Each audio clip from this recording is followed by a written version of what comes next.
Welcome to another episode of Tech 1-2. I'm your host, John Kampas, CEO of EMPIST, and with me today, I have Marty Hitzeman, Director of Digital. Today, we'll be discussing ChatGPT and the AI influence on multiple industries. So let's get started. Thanks for being in the studio today, Marty. Yeah, thanks for having me, John. I'm excited to talk about this. So am I. So what exactly is ChatGPT? Well, I actually had to write it down, John, because it's so hard. It's called Chat Generative Pre-Trained Transformer. That's kind of a mouthful. That certainly is a mouthful. I mean, we've been seeing so much activity on ChatGPT from posts, from people talking about it, the news that's talking about ChatGPT.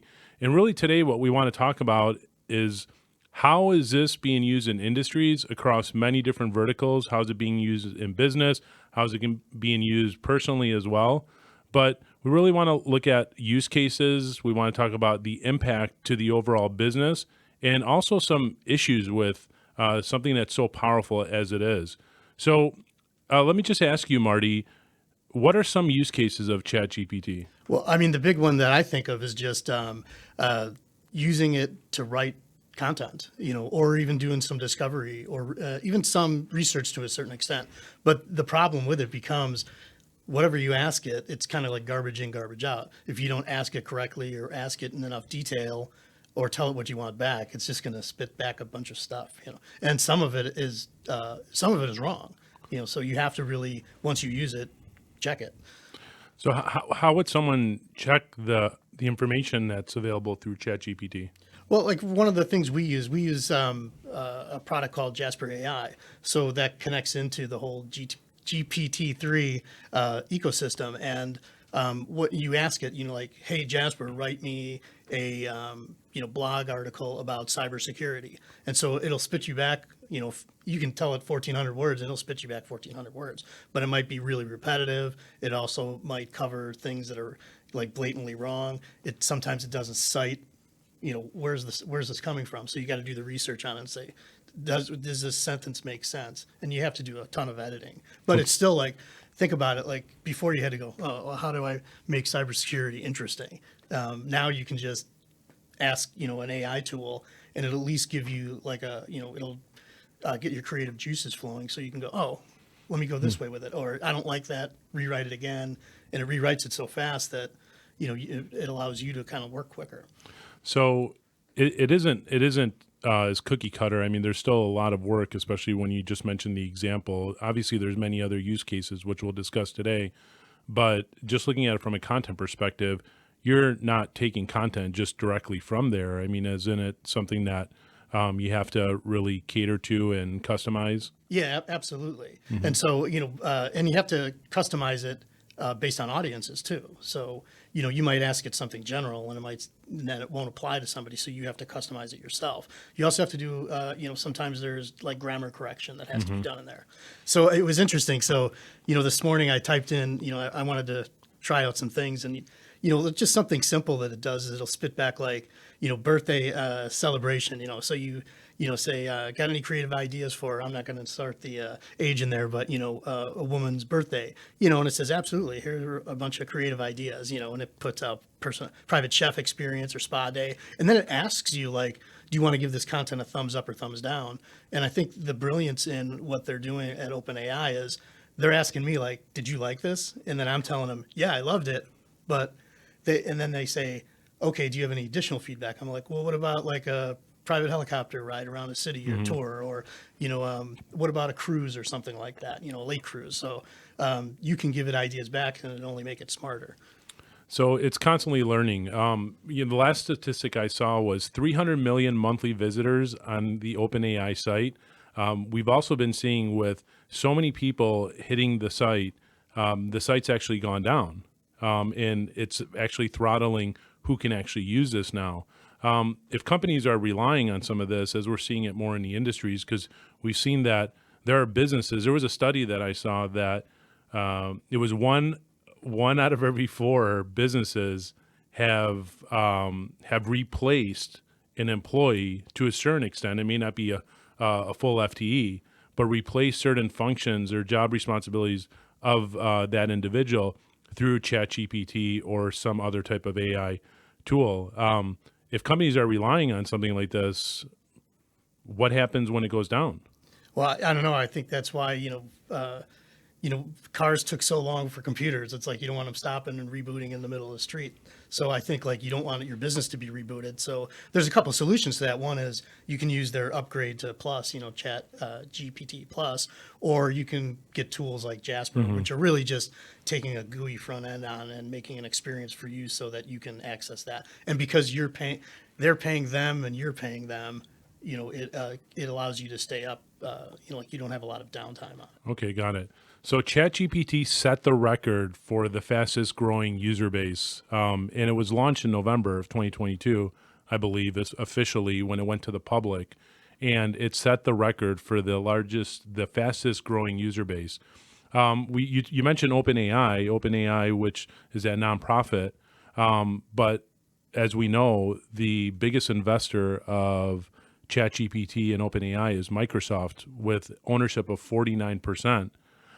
So when you have a massive giant like that has a huge stake into this product, where do you think they're going to take it? I think the sky's the limit. I know that they want to put it into some of their products, including Bing, Office, so like wherever they can. And what did they put in, like $10 billion? I saw some stat on, I think OpenAI was looking to get like 200 million or something like that. So they're projecting 200 million in revenue and 1 billion revenue in 2024, but that was before, in January, they had funding talks that could value that company at 29 billion. So of course, Microsoft jumps on this. They have a multi-year deal with them for $10 billion reported. We don't know exactly the amount that Microsoft's going to throw in there. But to me, it's like if Microsoft is jumping into this game, Google they probably still have an edge because of just how much they use data and search. But I mean, like the brilliance of Chat GPT is that like I can say, hey, how do you do this? And it tells me how to do it. Like in Google, it'll tell you how to do it, but it'll give you 8,000, 80 million results, and it'll give you a couple at the top. But I don't have to go sorting through things, on this. So it's definitely a time saver. And when you look at, we mentioned a use case for content, but let's even talk about it from a technical perspective. With Microsoft taking this majority stake within the business, within this organization, and wanting to integrate in Azure into more of their Microsoft products as businesses continue to do a cloud transformation, we use an example where we just said, how do you provision a server in Azure?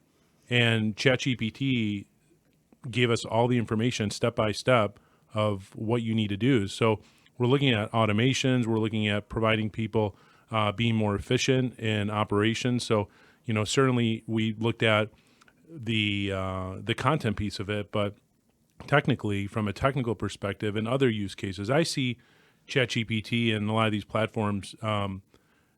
The best use case, is answering questions. You mentioned you had an example. Well, what do you do for this person's birthday? What do you do? How do you provision a server? How do you configure a firewall? How do you reset a password? These types of things, these how-tos. With all the results that Google has, it definitely makes you work faster. Yeah, absolutely. That's why I said that Google's probably, they're doing something behind the scenes, but what is it and how will it affect Google? Because if, Microsoft again is putting it into Bing, Edge, Microsoft 365, there's just going to be so much power behind that to help people. Like really, in the end, that's all this is. It's it's helping you be faster, be better. And, for a creative person, like, I even did the experiment inside Jasper AI, and I said, write me a song about, about love lost or whatever. And it just spits you out a chorus. And then you can say, hey, redo that chorus. Like, so I look at that, now that's hitting the songwriting industry. And then, Adweek had some articles about, okay, if all these agencies or even songwriters are writing their stuff with AI, who owns the IP on that? Like, do you own it? If I wrote something using AI, does the AI own it? Do I own it? Am I violating some kind of law or something? We don't know. Like, well, the plagiarism And copyright is absolutely a concern. I'm sure for many businesses, especially if they're going to be using it and making this type of information publicly available. But when we look at the technology, you mentioned Google. You mentioned there's many players in this market, and major tech companies, especially Google, Meta, they have a platform similar to this, ChatGPT. Many of these tech companies just don't make it publicly available.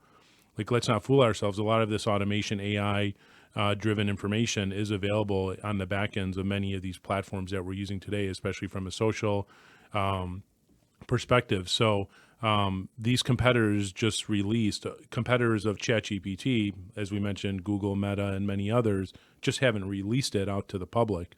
So with all this attention on it and ChatGPT going public with it and making this platform available, I just expect that this is just going to continue to grow with accuracy, because ChatGPT, I believe the data set they have is from 2021. Correct? It's Yeah. not it's not current set, but I know that they're working on a more current version. And I just pulled this because I want to see how large of the data was. And as of January of this year, the size of the database was 570 gigabytes. That's not huge. If you look at the amount of, that's not terabytes of data. And when you look at the information that they're providing to you, but it actually, when looking at this, it included a whopping 570 gig obtained from books, web texts, Wikipedia, articles, and other pieces of writing information on the internet. So this information is available. It's not like they're crafting this information. They're just putting it all together, correct? Oh yeah. There's actually some article that I was reading from Neil Patel, and he was talking about he had this wild number. So in the GTP, there was like it was like 5 billion data sets or something, and then now it's up to what did he say?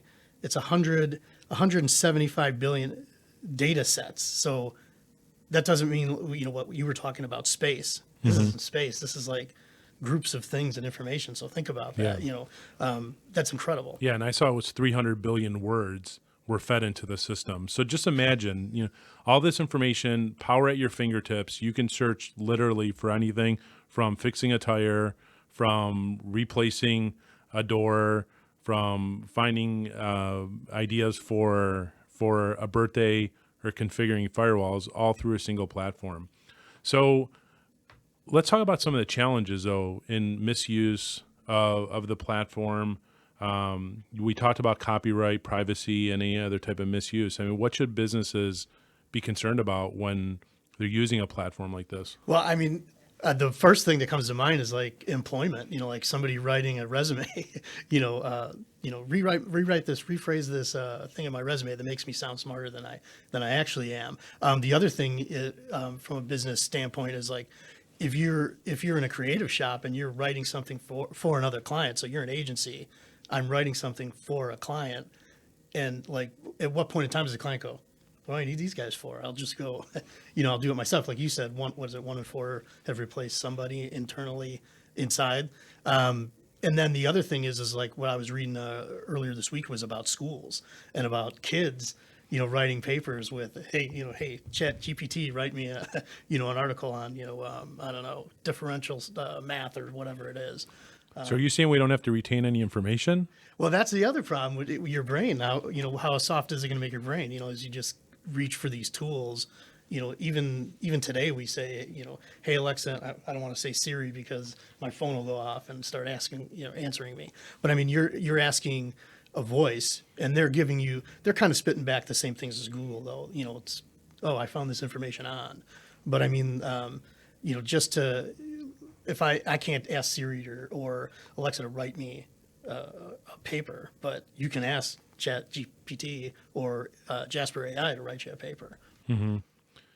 And you think, based on the quality of work that's being produced from that, let's say you mentioned in students in school, presenting a paper or an essay that was written by an AI-driven platform, You think they're going to be able to spot something like that? Yeah. I think our teachers are talking about how they go and do it themselves, or even counter by going, oh, I'm going to go to ChatGPT and write the same thing that this person said and see if it spits back the same results. And plus, like we use tools like which is really just another AI like Grammarly, to correct content that we write. So sometimes we'll get an idea from Jasper and we'll write something out. But when we're done, we can use that plagiarism check inside Grammarly to say, okay, we didn't steal this from anybody, because that does happen. People cut and paste things out, and I'm sure that's all that program is doing. ChatGPT it's saying, let me comb the internet about this topic, and some of that stuff that comes back has to be.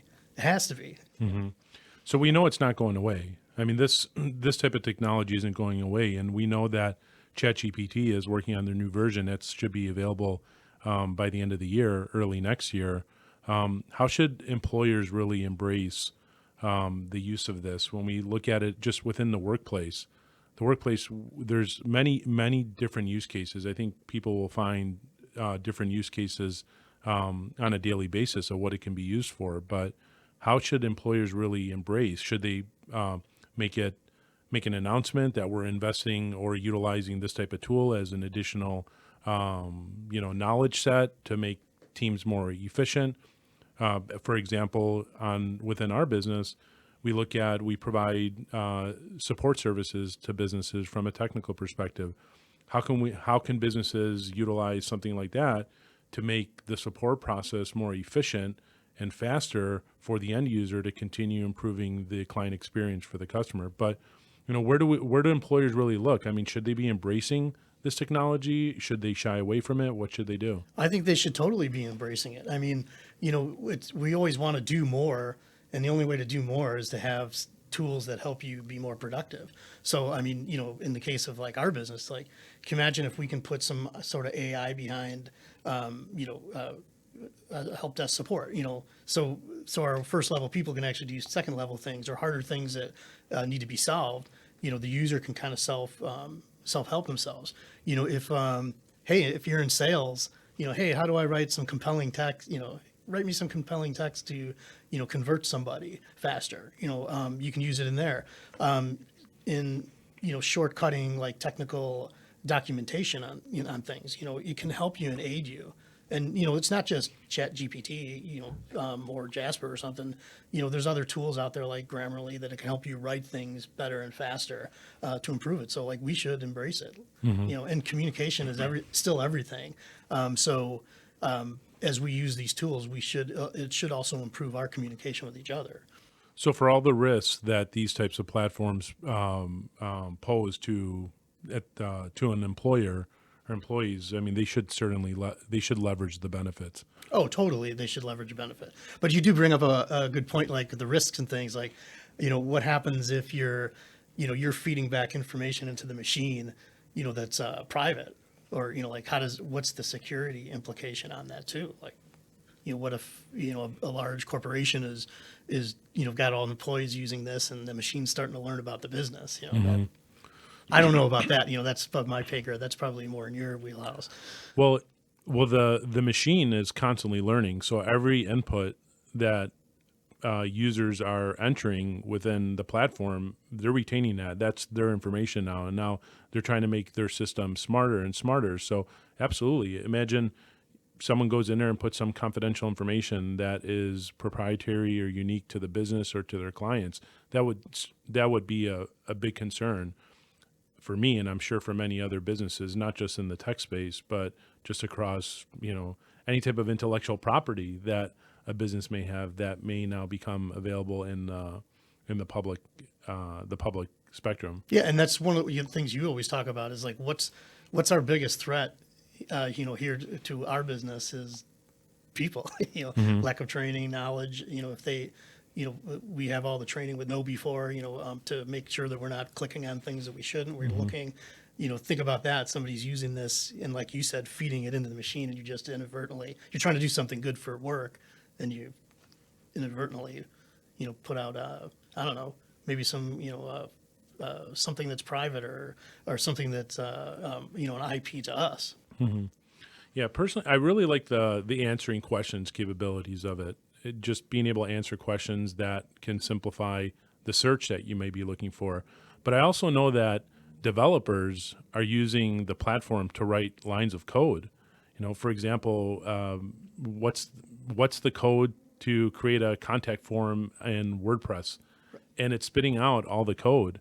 So we looked at content, we looked at technical, we looked at development. Can you think of any other things that other ways that businesses can use ChatGPT? Yeah, well, I want to stay on the development thing because I just got an email the other day from a company that's actually putting out like the first WordPress AI site. So it'll actually create you put in inputs like our name of our company's EMPIST. Here's our mission and vision promise or whatever.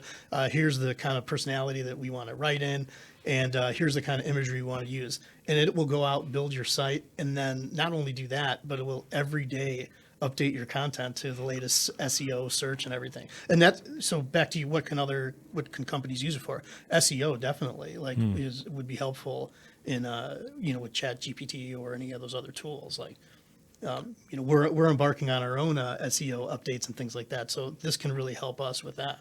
So when you say on the SEO side, I mean, what exactly on the SEO side can you see this used for? You were talking about asking questions. Like I can ask the question like, what are the most common keywords used in, IT services or something like that. And rather than, right now that's still with like products like SEMrush or Ahrefs, I think, Ahrefs or whatever. And I know Neil Patel's got his thing, Uber Suggest or whatever. Like that's using AI too, but like you still have to funnel through that stuff. Like this can actually probably kick that off faster and make you quicker. Like what might have taken us 2 weeks of research to do, maybe can be done in 5 days. Do you think with the rapid changes within the industries, and we talked about SEO, marketing, content, with the data set being from 2021, do you think that poses a big challenge? I don't think so because like you said, they're going to release something else by the end of this year. And I think what really got released, it was GPT 3, but like it's actually running 3.5 when they launched in October or November of last year. So, I'm sure from those just that half 0.0 iteration, it's probably they'll get there. Mm-hmm. So when we look at a business, considering this, we've given a number of use cases today. How would you recommend that a business steps into something like this? Well, I mean, the easiest thing to do is just go get a account with OpenAI and start working with ChatGPT, and then secondarily, if you need it to be more available, go get a product like Jasper AI and start there. And the benefit of Jasper is probably that there's already a bunch of people using it. They've been used. It's been around for a couple of years, so there's a lot of different like plays in there and things, and templates that you can go leverage, and so that you don't have to reinvent the wheel. Like even inside Jasper, there's a thing in there for you. Like I want to brainstorm marketing ideas, or I want to come up with YouTube video ideas. So to be clear, we're not affiliated with Jasper. No, we're not affiliated. Yeah. Yeah. Okay. The sponsor of this program does not recommend. Yeah, I'm just using that because it's a common, common platform. Yeah, out in the market. Yeah, I'm not suggesting buying it or recommending. I'm just saying, it's another tool that accesses ChatGPT and uses their product on a paid basis. Yeah, so I love the brainstorming piece of it, because that may be a way that a business, right now we have business owners listening to this, but many other levels within a business as well, different titles, responsibilities.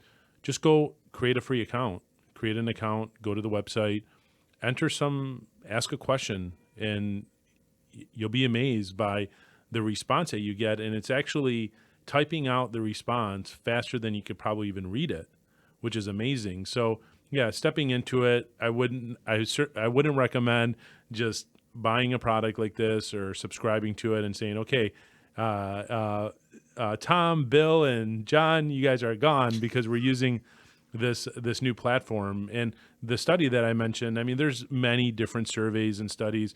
You know, when we look at one of four are replacing something that people are doing, or even replacing that individual entirely, we've seen publishing companies that I don't recall the name of that firm, but I saw an article recently in the last couple of weeks that a firm out in the UK reduced their staff by 65%. I saw that. Yeah. Utilizing this type of tool. So I would not recommend, going to that extreme, especially, there are some challenges. We mentioned challenges. There could be, there could be legal issues with it too. We don't know. I'm sure there's some legality of some of the information, although it's publicly available. I think the plagiarism, the copyright. So you don't want to put yourself in a difficult spot from a business side of things. Wouldn't you agree? Oh yeah, yeah, totally. And like where somebody's going to figure out like something to sue somebody on or blame somebody, or that's just the nature of business. Like even look at all the platform. Who's responsible if I publish something on Twitter? That's misinformation or something like that. They're trying to debate the law on that. So it's only a matter of time till it hits this industry. And the replacing an employee thing. I like the example of the McDonald's across the street. Like if you go in there, there's like 5 or 6 boards, double-sided, where they can take orders. Well, you still need somebody to crank those orders out. So there's still a ton of people working behind the line, bagging things fast. And but it's helped them deliver product to people quicker, especially during busy times. So, that's an example of technology that we thought was going to take somebody's job that probably didn't. It just made the business more efficient. Yeah. I mean, people need to fill those orders, but also that technology needed to be developed by some people. So, there was a shift there. And somebody's got to fix the technology. Yeah, exactly. That's where we can help you out. So when we look at tech companies specifically, I mean, being in the tech industry, I saw last week Shopify, who else was it? Snap. Many big players in the market are now integrating their service into a ChatGPT or AI-driven platform like this. And that's where I see from a tech perspective a lot of low-hanging fruit, because this information that's available in this 570 gig database, 300 million words, continues to grow. So as a technology integrator, being able to integrate into their API to pull this information and to be able to provide a better experience for your clients is where I see the biggest opportunity from a tech industry perspective, to be able to tie into it, censor it, filter it, make sure that you're presenting your customers with the information that's relevant to your business, so that you can provide a much better service to your customers. Would you agree with that? Yeah, absolutely. And Shopify has been kind of they've been leveraging some sort of AI to begin with. Like when you go buy a pair of shoes and it says, oh, other people who bought that shoes also bought this stuff. Amazon does it all the time. You look at a watch online and all of a sudden in your email next day is like 50 different versions of a watch you were looking at. So, I mean, it's nothing new. It's just making it better. And I think I probably misquoted the Neil Patel article. He said, NLG, Turing NLG, which was another kind of similar product, 10 billion parameters, while GPT-3 has 175 billion parameters. Like Wow. a parameter is not just, like I said before, or the data set or whatever. It's not just one, it's not just data. It's groups of data, so I think all that stuff helps businesses, and the smarter Shopify or those tools can get, the better it is for you as a consumer, to absorb things that, I didn't even think I wanted that, but now I do. So I think we're running on time here. Marty, do you have any closing remarks? Yeah, my closing remarks is just, go get an account at ChatGPT and play with it, like ask it questions, help make it smarter so that it benefits all of us, but don't plagiarize anything. Absolutely not. And as we wrap up, just looking at these key findings, I want to give you some last minute stats. If you aren't considering to use or even look at it yet, 49% of companies currently use ChatGPT. 30% of them plan to continue to use it and to invest into more of those products. 48% of companies using ChatGPT say it has replaced workers, as I mentioned. 25% of companies using ChatGPT have already saved $75,000 or more by investing into this tool. 93% of current users say they plan to extend their use of ChatGPT, and 90% of business leaders say ChatGPT experience is a beneficial skill for everyone. So we really want to thank you for being here today on our ChatGPT podcast. We'll see you soon.